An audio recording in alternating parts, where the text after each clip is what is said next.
fortissimo. Deuxième forum en France, 827 000 membres, 43 millions de messages. Avez-vous deviné? Caradisiaque, l'automobile. Troisième forum, 797 000 membres, 75 millions de messages. Hardware.fr. Vous savez, ce ne sont pas que des geeks de l'informatique. Hein. Beaucoup d'étudiants, par exemple, parlent de leurs études. Est-ce qu'on parle de leurs études? C'est un endroit magnifique pour voir ce que c'est qu'une population estudiantine. D'autres exemples de forums dans votre domaine. 453 000 membres, 2,8 millions de messages. Qu'est-ce que c'est? Voyage Forum. 6 millions de messages pour 124 000 membres. Home Cinéma.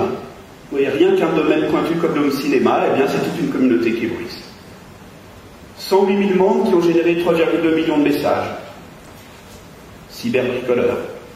Alors ça, c'est un des forums extrêmement actifs.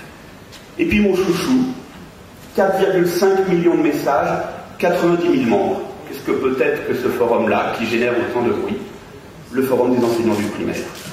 Voici 80 000 enseignants qui se sont fabriqués leur propre forum parce que l'éducation nationale ne leur donne pas l'outil dont ils ont besoin et qui se partagent trucs et astuces, etc. Vous connaissez le livre de Moore, Crossing the Chasm. Hein. Dans ce livre, Moore dit qu'il vaut mieux 3 clients qui parlent que 10 clients qui ne se parlent pas. Je peux vous assurer que quand vous avez la chance d'être dans un domaine où vos clients parlent dans les forums, c'est une mine d'informations qui est extraordinaire. Et quand on voit que des instituts arrivent avec 1000 personnes interviewées à vous dire quel est l'état de la France, et que là vous avez des millions de gens qui parlent entre eux, je pense qu'il y a sur le plan statistique une matière extrêmement riche qu'on pourrait exploiter énormément. Forum pourquoi? 1994, vous vous souvenez, un tel sort son Pentium, il y avait un bug. Un Quidam s'en aperçoit. Il envoie un email à un tel avec un tableur Excel qui donnait pas le même résultat entre l'ancien PC et le nouveau PC. Je crois que la réponse d'un tel était « Cher monsieur, nous sommes ISO 9001. » Je ne ferai pas de dessin.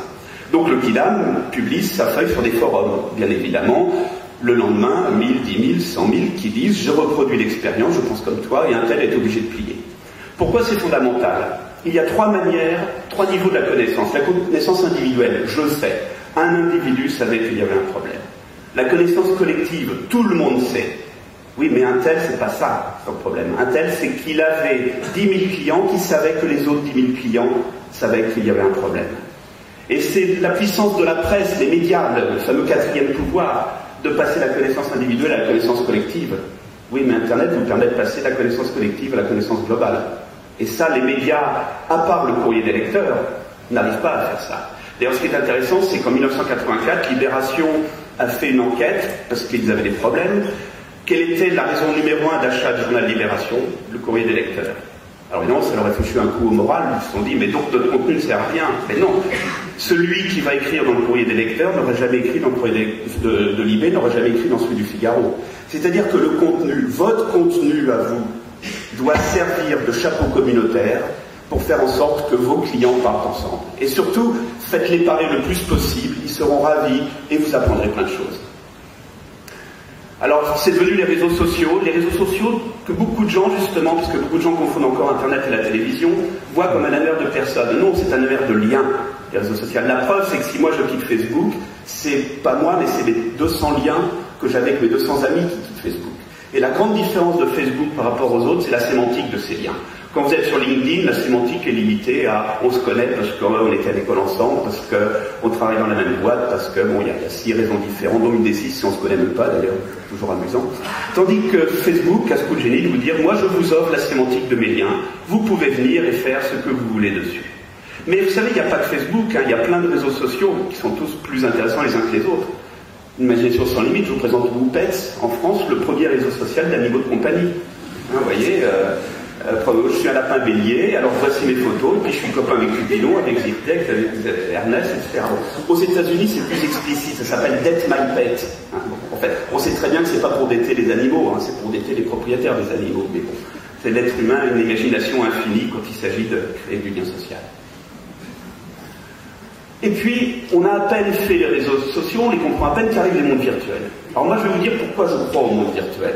Je crois au monde virtuel parce que quand je fais du shopping tout seul devant mon écran, je ne sais pas qui de mes amis est en train de faire du shopping avec moi. Or, si vous regardez toutes les théories de la postmodernité, on vous dit que le shopping est un acte qui devient un acte de plaisir et un acte communautaire. Donc, les tests de Michel Maffesoli sur l'acte tribal, etc. Le centre commercial d'Edmonton au Canada, qui est une des plus belles illustrations. Quand on applique ça au web, on se rend compte qu'un site web, c'est triste à mourir. Alors oui, ça c'est cerveau rationnel. D'ailleurs, ça se fait avec une méthode de type cahier des charges. Bon. Franchement, c'est triste. Vous allez dans un monde virtuel, c'est le fun. Et puis, comme je sais que vous aimez les chiffres, si j'avais qu'un seul chiffre à vous montrer pour vous convaincre que les mondes virtuels, il faut regarder ça, eh bien, dans la tranche 10-15 ans, il y a aujourd'hui à peu près 400 millions de gamins qui sont dans les mondes virtuels. Le premier étant à Hôtel, 150 millions. Vous savez, on se gosse, Facebook, c'est 400 millions. Oui, mais les 10-15 ans, ils sont déjà 400 millions à être dans des mondes virtuels. Et quand ces gens-là vont arriver soit comme clients, soit comme collaborateurs, il ne faudra pas leur filer des interfaces web tristounettes, ils vont réclamer autre chose. Enfin, il me semble, ils devraient. Encore un petit peu d'ethno-web. C'est le band. Qu'est-ce que c'est que c'est le band? C'est un site qui met en relation des artistes qui déposent de la musique.